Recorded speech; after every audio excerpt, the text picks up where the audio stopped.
ईश्वर का प्रेम, दया और अनुग्रह आप सबों को प्राप्त हो और ईश्वर का वचन आपके जीवन में परिवर्तन लाए।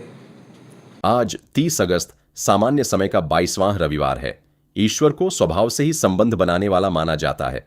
वे हमेशा विश्वास, प्रार्थना और आध्यात्मिक मिलन के जरिए इंसानों के साथ एक सक्रिय और व्यक्तिगत जुड़ाव चाहते हैं। आइए खुले मन और दिल के साथ चर्च में उनके पास चलें। वे हमें अपने जीवन, कृपा और प्रेम से भर देंगे। आज का पहला पाठ नबी यिर्मयाह की किताब से लिया गया है, जो दुख तो जताते हैं लेकिन परमेश्वर के नाम पर बोलने से खुद को रोक नहीं पाते। पहला पाठ हमें बताता है कि नबी यिर्मयाह परमेश्वर के कठोर संदेश सुनाने के कारण बहुत ज्यादा बेचैनी और निराशा महसूस करते हैं और लोगों के मजाक का शिकार होते हैं। हालांकि वे परमेश्वर के लिए बोलना छोड़ना चाहते हैं, लेकिन उन्हें अपने भीतर एक ऐसी न रुकने वाली आग महसूस होती है जो उन्हें आगे बढ़ते रहने के लिए मजबूर करती है।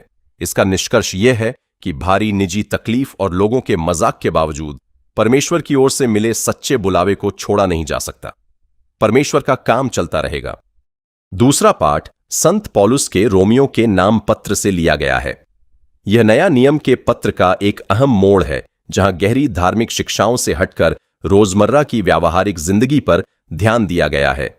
यह विश्वासियों को प्रेरित करता है कि वे अपना पूरा जीवन ईश्वर को एक जीवित बलिदान के रूप में समर्पित करें, दुनियादारी वाली सोच का विरोध करें, नई सोच के जरिए आंतरिक बदलाव का अनुभव करें और ईश्वर की उत्तम इच्छा को पहचानें। इस पाठ से हमें यह सीख मिलती है कि विश्वासियों को ईश्वर की दया और शिक्षाओं को समझने से आगे बढ़कर दुनियादारी की संस्कृति को छोड़कर अपना पूरा जीवन रोजाना ईश्वर की उपासना के रूप में समर्पित करना चाहिए और ईश्वर को अपनी सोच पूरी तरह बदलने देना चाहिए। आज का सुसमाचार मत्ती के ग्रंथ से लिया गया है। इसमें यीशु अपने दुख भोग की बात करते हैं और पतरस द्वारा आपत्ति जताने पर उसे डांटते हैं। यीशु साफ तौर पर यरूशलेम में अपने आने वाले दुख, मृत्यु और पुनरुत्थान की भविष्यवाणी करते हैं।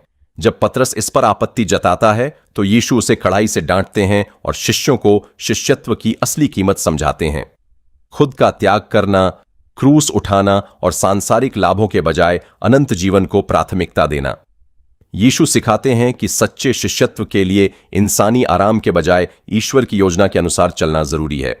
वे अपने दुख और पुनरुत्थान की जरूरत समझाते हैं, सांसारिक सोच के लिए पतरस को डांटते हैं और अपने अनुयायियों को खुद का त्याग करने और अपना क्रूस उठाने के लिए बुलाते हैं।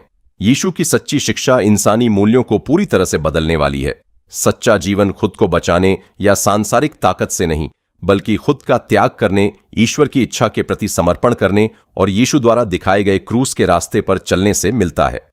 प्रार्थना। हे सर्वशक्तिमान ईश्वर, आप ही सबके रचयिता और पालनहार हैं। मैं पूरी विनम्रता और श्रद्धा के साथ आपके सामने आता हूं। आपकी बुद्धि हमारी समझ से परे है और आपके प्रेम की कोई सीमा नहीं है। मैं आपकी असीम बुद्धि और अनंत प्रेम के लिए आपकी स्तुति करता हूं। मेरे जीवन में आपकी निरंतर उपस्थिति के लिए आपका धन्यवाद। हे प्रभु, मैं स्वयं को पूरी तरह से आपको समर्पित करता हूं। मेरे विचारों, मेरे शब्दों, मेरे कार्यों और मेरी इच्छाओं को ग्रहण करें। उन्हें शुद्ध और पवित्र करें और अपनी दिव्य योजना के अनुरूप बनाएं। मेरी हर सांस आपकी महिमा के लिए हो। आमीन।